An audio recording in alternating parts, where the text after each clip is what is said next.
This is Elex, actually, not Alex. Elex. Yeah, Elex, that's the name. It's an open world RPG, very much like Fallout or the Witcher series. The special thing about this one, it's the setting. So we call it science fantasy. So what we're trying to do is put both science fiction and fantasy into one game world. There's no post-apocalypse or anything like that? It's post-apocalyptic, but the scenario is meteor crashes on planet, wipes out almost everything. But with the meteor, a new substance called Elex comes to the planet, and that then changes everything. Because if you consume Elex, you develop all these magical powers. You can use it for weapons, you can use it to operate large machines on it. So basically you have this really dangerous world and everybody's after that element Elex. And because you can use Elex for both machines and magic, these are the two things that come together in this world. We've got a simulated game world here, meaning that we don't rely on scripting so much, but everything is driven through AI. You can kill those ships coming there. That's just coincidence, or they're just they're patrolling this area here. Okay. So, but usually you have people who are wandering around the game world, and whenever they meet monsters, they're gonna start a fight, or it's really not a series of cutscenes, but really one big open world. So basically, once we throw you in, you will see no loading screen whatsoever. So any point on the horizon that you can see, you can actually really go there. And also we have a jetpack here. And with the jetpack, you can really reach any point in the game world. Development-wise, that's quite a challenge because usually you have a lot of regions where you don't put that much detail in.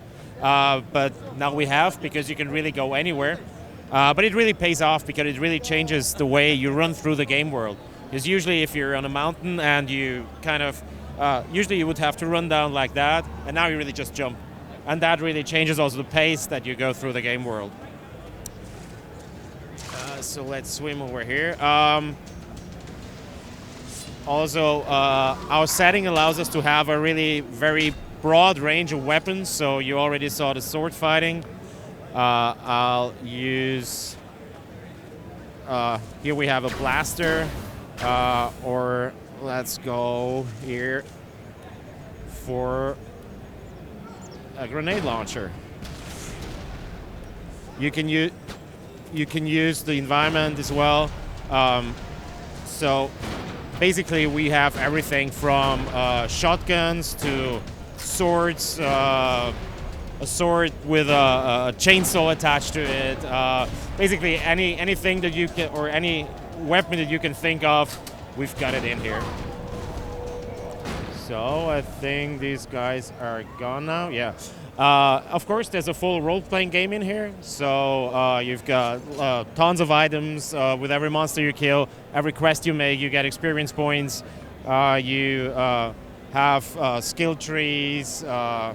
You have crafting, basically everything you'd expect from a role-playing game, open role-playing game. We've got it in here. Is it a class system or is it classless? No, the game is very much about freedom. So freedom of movement with the jetpack, and also freedom in character development. So we have a class-free system. You with every level, you get learning points that you can then spend at teachers, and with that you can really become a mage, a fighter, fighting with plasma weapons. So it's really up to you what you do. There's also some different factions in the game, and each of these factions, of course, then also stands for a weapon style, basically. So you've got. Like you can side with one faction, or can you have dealings with all of them? Well, you can have dealings with all of them, but at some point you have to decide for one of them. And that can be either in hour 2 or in hour 20 of the game, so it's not really a fixed point, but it's completely up to you. But once you've made that decision, then that's it. So you you'll finish the game with that factions or with that faction. Also, our simulated game world allows us to kill almost every NPC in the game world, including the quest givers, and the story will basically adapt to that. So, for example, if I have here now Bombi, and I'll use my grenade launcher. Oh, did I just run out of? Oh, it still says that the death of Bombi will change history. It should mean story. But that was a named character. I just killed it, and the whole, all the quests and everything will adapt to that. So you can't break the game. Exactly, yeah. There's always one way to still do all the quests. Here you've got the chainsaw sword. That's one of the weapons of the outlaw. Oh, okay. So that actually takes me to a question. In terms of the enemies, because it's completely open, does it scale to your level, or is it like different areas? Yeah, no scaling at all. So and also no respawning.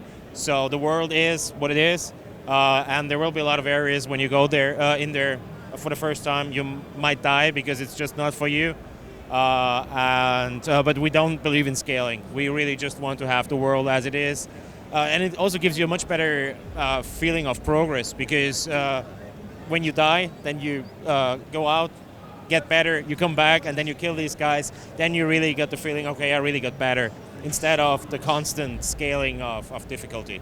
It's actually nice that there's completely free movement and you can get everywhere, but you will run into trouble.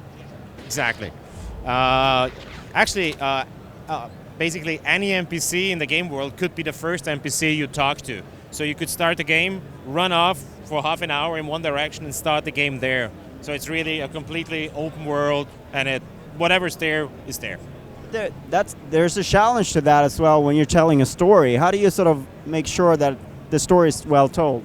Well, there's a main quest, and basically the main quest is told through the factions.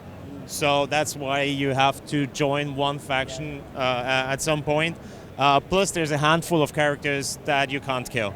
Again, that's basically the guys who carry the main story. But everything else, so there's around, I think, 300 characters in here, named characters, and you can kill, I think, 285 or something like that. And the story will still go on. We've been making fantasy games for the last 20 years, and so we wanted to make something different now. And so, okay, how about a science fiction game? But we didn't want to alienate all the fans of our previous games. And so we said, okay, let's start with more a fantasy game. That's also where you start. There's one region, Idan, that's where the Berserkers live. It looks and feels more like a fantasy game. Then you go through the desert, that's Tavar. That has a little bit like a Mad Max feeling to it. Until you then get into, you have a volcanic region as well, and you've got all the snowy mountains where the Alps are. And that's where science fiction is. So we also take you on a journey from fantasy to science fiction, like we did during development, where we said. You can also have companions in the game. So there's up to 6 companions. You can have your own little base that you can just build up here. Also, the companions, they will have an opinion about what you're doing. So whenever you're doing something they will like you more. Or if they don't like what you do, then they're gonna leave you. Or if they really, really like what you do, there might be romance in here as well. So it's really that kind of big open thing here. So I noticed you picked some leaves there, crafting. What sort of crafting is there? Well, there's just all sorts of crafting, basically. So you have potion brewing, you have improving your weapons, improving your armor. Also, you can enchant all of the stuff. So we always have, everything is approachable from 2 sides. So either the magic side or the science fiction side. And that gives us a really, really broad range of possibilities also from a crafting point of view. Crafting is important, but it's not really everything like in Fallout. So we'd like to have more a middle ground between those two. I noticed the alpha sticker in the top left corner. What state is the game is right now? Where are you at in development? We've been in development for 2.5 years now, about that, and we've been in alpha now for 2 months, approximately, and we're looking at finishing it up this year. So we just finished English voice recordings, and yeah, with that we can now go into final polish. So what's the story of these creatures? Is that something to find out, or what's happened to this world? Basically, Elex also causes mutations. So, and only people who have a really strong will, they can control it and then develop all these magical powers. But whoever can't will basically become a monster. So most of the creatures that we have in the game have been normal animals in the past, but they got exposed to Elex, and then some mutations happened.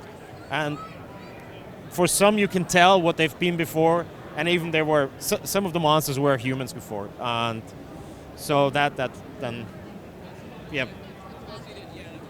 Are there little towns as well, or little towns, little settlements? Oh yeah, there are. So one of them you can see here. Basically, every faction has its headquarter or main town.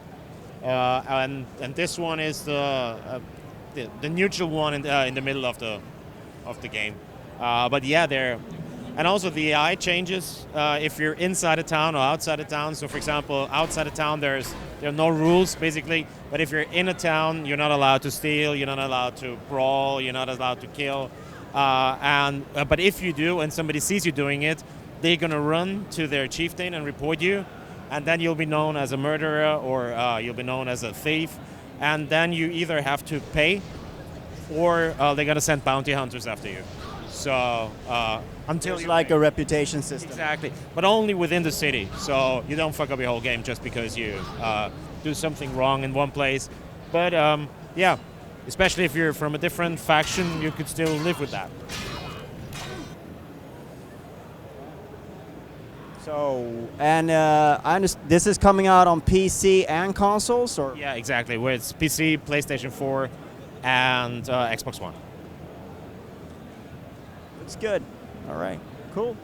I think we got a good look at it. Thank you so much for your time. Yeah, thank you so much.